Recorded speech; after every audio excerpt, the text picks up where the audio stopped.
तो थर्मोडायनामिक्स के इस सीरीज़ में हमने अभी तक सारा कुछ बात कर लिया है, different types of processes, different terms, सारा कुछ बात कर लिया है। और अब जो हमारा नेक्स्ट लेक्चर है वो है वर्क डन के बेसिस पे। तो इसमें हम देखेंगे work done for different processes, isochoric के लिए क्या है, आइसोबेरिक के लिए क्या है, आइसोथर्मल के लिए क्या है, और स्पेशली एक प्रोसेस को दो भाग में डिवाइड करेंगे, रिवर्सिबल और इरिवर्सिबल। जैसे आइसोथर्मल को करेंगे, एडियाबैटिक को करेंगे, व्हाट इज़ फ्री एक्सपेंशन, सारा कुछ हम लोग देखेंगे, पॉलीप्रोटिक प्रोसेस, सारा कुछ। तो guys let's start. Isochoric process. Isochoric process क्या होता है? आइसोकोरिक का मतलब ये है volume is constant, that means delta V equals to zero. Volume is constant, volume constant हो गई। तो और वर्क डन बराबर आपको ये बात तो पता है कि ये होती है पी डेल्टा वी। अरे यार मेरी स्केच कब चलेगी? सब्सक्राइबर्स बढ़ेंगे तब स्केच चलेगी। Work done equals to P delta V. ये तो यहाँ तक क्लियर है ना सभी को? Work done equals to P delta V होता है और एन आर डेल्टा टी लिखते हैं। ओके, तो आप ये जान रहे हो कि आइसोकोरिक प्रोसेस में वर्क डन जीरो होगा। क्यों जीरो होगा? क्योंकि डेल्टा वी जीरो होता है, वॉल्यूम कांस्टेंट है। अभी देखो यहाँ पे कंफ्यूज नहीं होने की बात है। वॉल्यूम कांस्टेंट है मतलब कि वॉल्यूम कुछ ना कुछ तो है, चेंज इन वॉल्यूम जीरो है। यहाँ पे मैंने delta V equals to zero लिखा है, वी इक्वस टू जीरो नहीं लिखा है, ये बात ध्यान रखना हमेशा। चेंज इन वॉल्यूम जीरो है। Okay, volume is constant through out the process. Okay, तो आइसोकोरिक के लिए, वर्क डन के लिए कोई डिराइवेशन नहीं, कुछ नहीं करना है, बस कॉन्सेप्ट को समझना है, वो तो हमने बता दिया। अब आते हैं isobaric. What is isobaric? What is the definition of isobaric process? Process at constant pressure. Constant pressure पर जो प्रोसेस हो उसको कहेंगे आइसोबेरिक प्रोसेस। तो you can say delta P equals to zero, delta P equals to zero, pressure constant होगा। अब अगर यहाँ पे प्रेशर कांस्टेंट होगा तो वर्क डन क्या होगा? P delta we, P delta V. Okay, अब यहाँ से देख लो, वर्क डन हमारा हमेशा पी डेल्टा वी होता है, प्रेशर कुछ भी हो कांस्टेंट तो है, तो यहाँ पे वर्क डन हो जाएगा P delta we. P delta we कह दो या एन आर डेल्टा टी कह दो, तो ये अपनी एक बात है। ओके, वर्क डन यहाँ पे हो गई, पी डेल्टा वी कह दो या फिर एन आर डेल्टा टी कह दो, जो भी कह दो, तो वर्क डन होगा।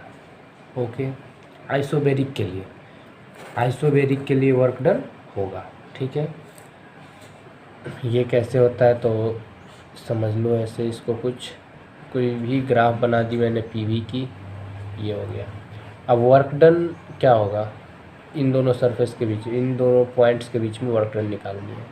तो वर्क डन क्या होता है? Just integral of that curve. Okay, just integral of that curve, integral of that curve, that means you can say integral of P D V, take a small slice D V. Okay, P D V, हाँ P constant है, P बाहर आ जाएगा, P integration of V, that means work done equals to P delta V. Okay, हो गया? Yes.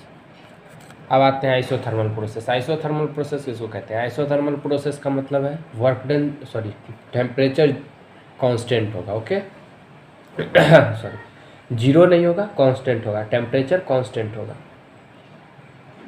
अब isothermal के भी दो पार्ट्स होते हैं, रिवर्सिबल आइसोथर्मल, इरिवर्सिबल आइसोथर्मल। ज़्यादा कोई डिफरेंस तो है नहीं दोनों में, बस वर्क डन आप ऐसे याद रख लो कि जो भी रिवर्सिबल आइसोथर्मल होते हैं उसके लिए वर्क डन मैं डिराइव करके ही बताऊंगा। ये होता है एल एन, अभी बस V2 by V1, that's okay. Minus plus लगाना ये मैंने फिर बताया, केमिस्ट्री और फिजिक्स पे डिपेंड करता है। वर्क डन क्या होगा इसके लिए? Minus of N R T L N V2 by V1, या P1 बाई P2 कर लो, ये तो चलेगा, अपना बात है। या आप इसको N R T L N P1 by P2 लिख लो, ये तुम जानते हो। ये क्यों? चूँकि आइसोथर्मल प्रोसेस है तो PV equals to constant, that's why this is the equation. Okay, अब जो इरिवर्सिबल चेंजेज हैं, इरिवर्सिबल चेंजेज, ये फॉर्मूला केवल आइसोथर्मल रिवर्सिबल के लिए सही है। जो इरिवर्सिबल चेंजेज है वहाँ पे ये नहीं लगेगा, वहाँ पे फिर से वर्क डन के लिए वही होगा P external delta V, that's work done. Okay, P external delta V यहाँ पे वही होगा, P external delta V irreversible के लिए। और डेल्टा वी कैसे निकालोगे? Delta V that means you can say V2 minus V1 and nRT2 और T तो कांस्टेंट ही होगा, nRT2 by P2 minus nRT2 by P1, T is constant, that's why दोनों तरफ T2 ही दिया है। ओके, ये होगा रिवर्सिबल के लिए। तो रिवर्सिबल और इरिवर्सिबल के लिए ये देखो, ये होगा रिवर्सिबल के लिए, ठीक है।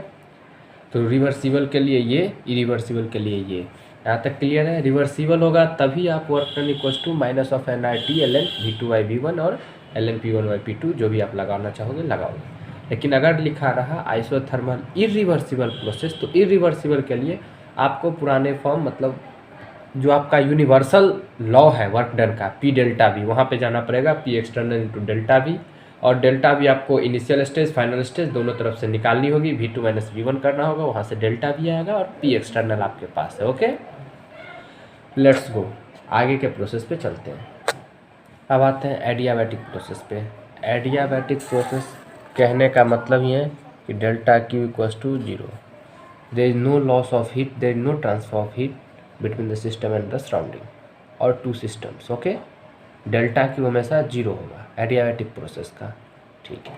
तो एडियाबैटिक प्रोसेस में या तो ये रिवर्सिबल होगा या इरिवर्सिबल होगा, दोनों में वर्क डन एक ही होगा, जो आप जानते हैं। किस तरह से, किस फॉर्म में लिख दूँ? चलो इसी फॉर्म में लिख देता हूँ, P2 V2 minus P1 V1 by gamma minus 1। What is that gamma? That gamma is CP by CV। Okay, दोनों केस में एक ही होता है, P2 V2 minus P1 V1 by gamma minus 1। इसमें ज़्यादा कोई टेंशन है नहीं, या फिर आपको उसको NCV डेल्टा T भी लिख सकते हो, that is also 1। Okay, no problem, आप इसको NCV डेल्टा T भी लिख सकते हो। ओके, यहाँ तक तो सही है। एडियाबैटिक प्रोसेस की है, एडियाबैटिक प्रोसेस में ज़्यादा कोई इतना टेंशन है नहीं। मैं प्रूफ कर सकता हूँ आइसोथर्मल को भी और एडियाबैटिक को भी, लेकिन मैं इसमें उतना कुछ मतलब अपना टाइम वेस्ट नहीं कर रहा हूँ। इसका प्रूफ करने का भी कोई ज़रूरत तो है नहीं।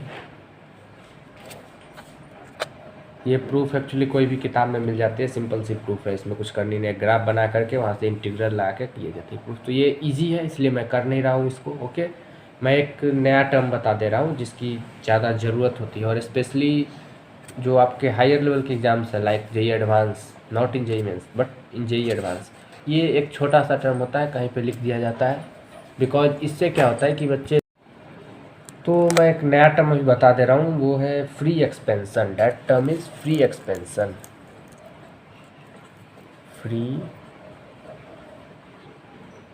फ्री एक्सपेंशन, ये एक नया टर्म होता है। फ्री एक्सपेंशन का मतलब है एक्सटर्नल प्रेशर 0 होता है। ये एक नया टर्म है जिसका मतलब होता है P एक्सटर्नल इक्वल्स टू 0। अब जहाँ भी फ्री एक्सपेंशन लिखा रहा है वहाँ पे एक्सटर्नल प्रेशर 0 होता है। External pressure that means expansion in vacuum,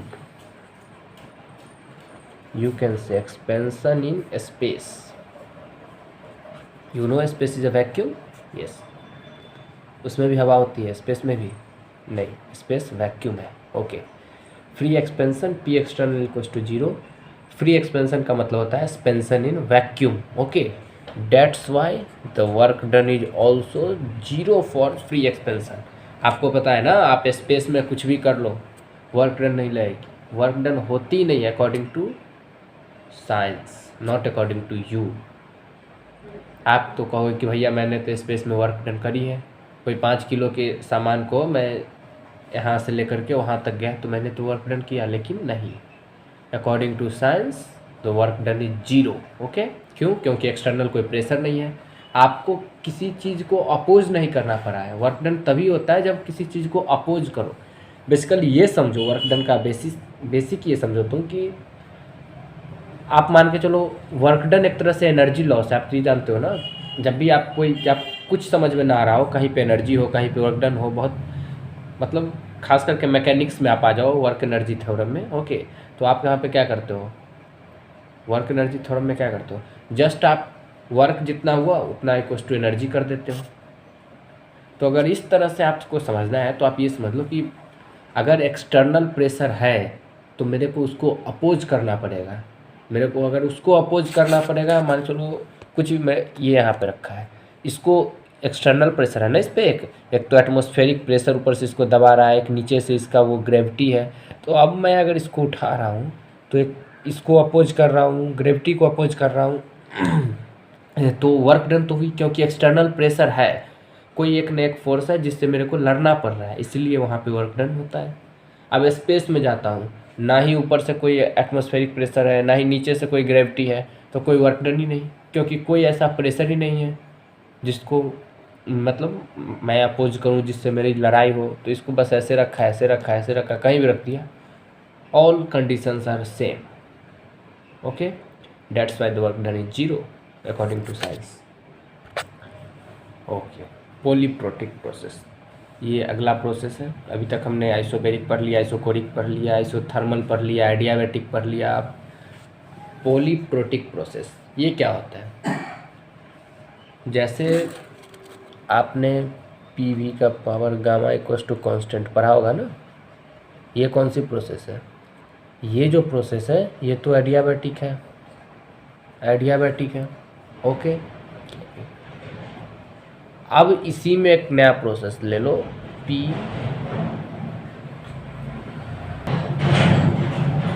PV के power N equals to constant, okay, ये एक प्रोसेस ले लो, पीवी का power N equals to constant, यही होता है पॉलीप्रोटिक प्रोसेस, ओके।